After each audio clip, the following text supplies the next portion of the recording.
अस्सलाम वालेकुम। ये सर्दी के कपड़े लगे हुए, बहुत ज़्यादा सर्दी हो रही है, इसकी वजह से ये कपड़े जो है ना बेचने के लिए रख दिए गए हैं यहाँ पर।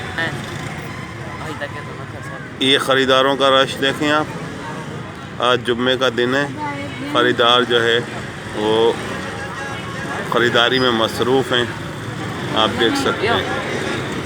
ये देसी मुर्गी हैं, वो भी ख़रीद रहे हैं लोग। ये बच्चों की छोटी छोटी जुराबें हैं, ये भी सर्दी के सीज़न के लिए बच्चे जो है ना वो इस्तेमाल करते हैं, और ये भी सेल हो रही हैं बाज़ार। ये सर्दी में पहनने वाले टोपे हैं, कोई 50 का है, कोई 100 का है। ये जुराबें हैं 30-30 रुपए की, ये जुराबें हैं। ये देख सकते हैं आप, अपने बच्चों को पहनाएं, आप पहने, 30 रुपए की जोड़ी है।